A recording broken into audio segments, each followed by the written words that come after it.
I'm Bianca, and we're part of the Brave Bots team. We're back with a new episode of Brave Around the World. Today we have the honor of having the BOLT.M3 robotics team. So we are wondering how many members does your team currently have? Team consists of 13 members. So there's like subdivisions as engineering division, programming division, and inspire division. And also in our inspire division, we also have people um, who are like doing kind of websites, AIs. So yeah. Nice, it's really interesting. I think you're the first team we have heard about in the inspiring section. The second question, what is the process for accepting new members into the team? So because of this is only our second year participating in FTC, so we just formed our team by reaching out our friends. But however, since there are now many people interested in joining our team, we have decided to conduct kind of selection process. So we conduct the selection separately for each division. So yeah, we technically like conduct interviews and may even have potential members who can uh, do kind of work for us so that we can yeah invite them. So how do you balance robotics with personal life? Well, that's a tough question because balancing everything is very challenging for us, especially. But we tend to prioritize self care so that people would still have their own things to do because we do understand that robotics, although it is for life, it shouldn't devour your entire life because we also have things like school or other academic pursuits. So we try to support each other whenever we have the ability to do so that everyone could do what they prioritize. Okay, nice. What were the biggest changes that you encountered during your time in FTC as a whole, as a team? So I believe that the challenge lies in like securing sponsors because even now we have challenges with this. So we consistently attempt to like reach out to sponsors, so email them and connect with them. So currently we have only secured one sponsor, and we're hoping that in the future we'll have a lot more than it. Okay, and we face this problem as well. I mean, I think it's something for all the teams all over the world. What are the most recent concepts you've applied in your projects? Um, I'd say it's being gracious and professional towards everyone because robotics has been in Kazakhstan for the past 2 years, which was not a lot. And so not all the teams are really making their robotics journey, like they're not living their robotics journey to the fullest because they're not applying gracious professionalism in their actions. And so we're trying to implement the concept into every single event and everything that we do so that we could set an example for other teams to enhance the robotics community in Kazakhstan. That's a good. How do you integrate your robots into the real world? Well, it's actually like very interesting question. So recently in our regional competitions, we tried to create a robot, like robot arm, using Arduino that gives gifts to children. So maybe that is one example of it. Yeah, another example also is that recently we had Halloween. And so our team made a trick or treat robot, which gives candy to people. Yeah. Yeah. It sounds lovely.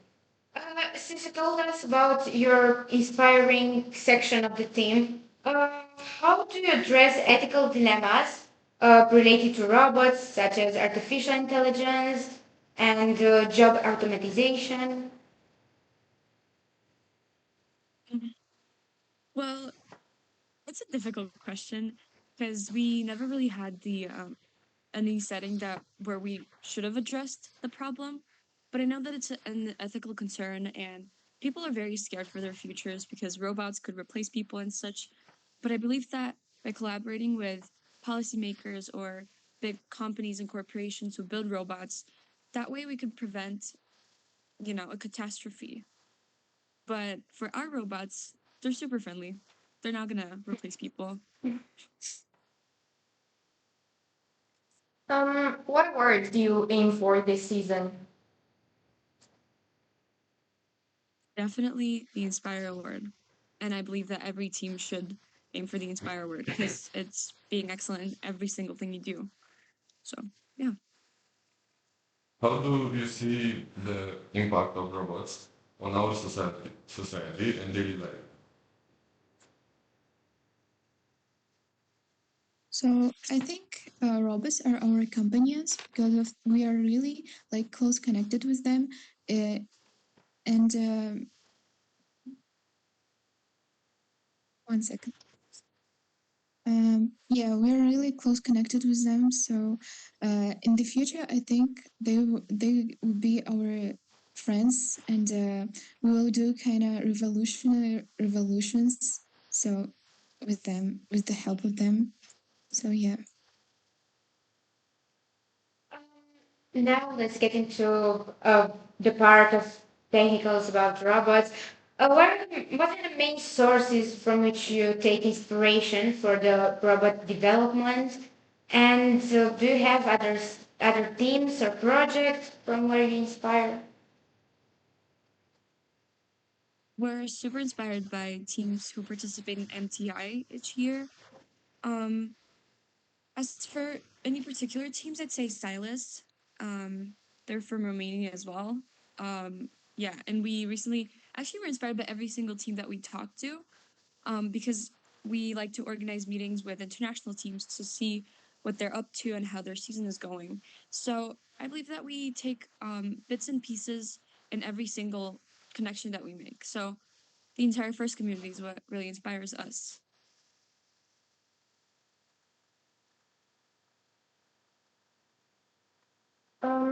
How do you see the future of robotics? And are there specific technological directions or trends that particularly interest you?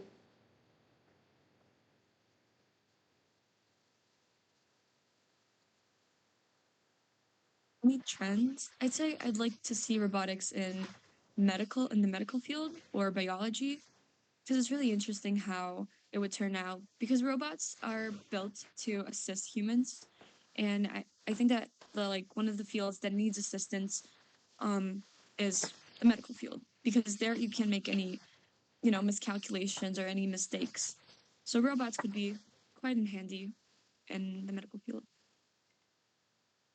How do you involve young people in your community in robotics? I mean, do you have educational programs or initiatives to inspire future generation of engineers?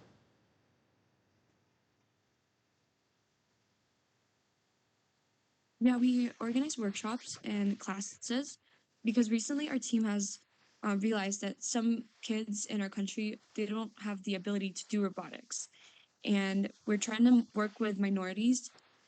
We've already established connections with a couple of orphanages in our city, and we're also planning a project to teach children robotics in like rural areas where they are underprivileged and where they don't have access to internet and like the norms that we have living in the city. So as a team, we're trying to work on that. And what was the question again? I think I strayed away from it. Yes. How do you involve younger people in your community in robotics? Oh, yeah. So as I said, we organize workshops because a lot of kids are interested in building robots and doing something that moves and you can see how it moves and does tasks. So it doesn't really take much effort to invite children to do robotics. What takes a lot of effort is organizing the events and making sure that everything's going perfect and educational. So we are also now writing guidebook for FTC rookie teams. So our aim is to start new teams, FTC FLL, and like give them this guidebook so that they can um, improve their team, like can participate in the first two. So yeah, that is our main aim for the season. Oh, nice. So these were all of our questions, and now feel free to ask questions if you have any about our team, our development? How many members do you have in your Uh, team? well, currently we have 23 members in our team, plus three mentors.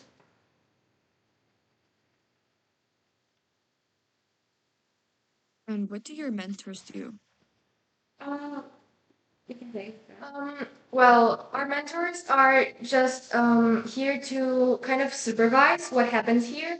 Also, they help us a bit with sponsors because, as you know, not many people take us so seriously since we're kids. So we also need a bit of adult like relations and a bit of supervision.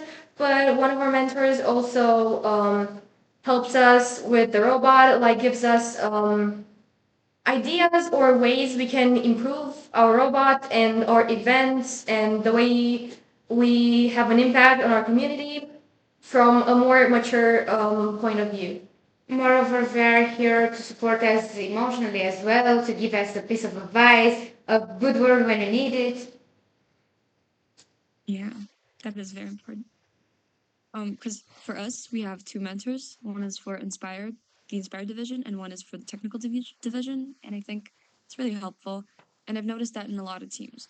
But most of the teams they don't value emotional health, and so their mentors are not there to support them mentally, just for the robot, which is quite surprising to see a mentor who supports you guys.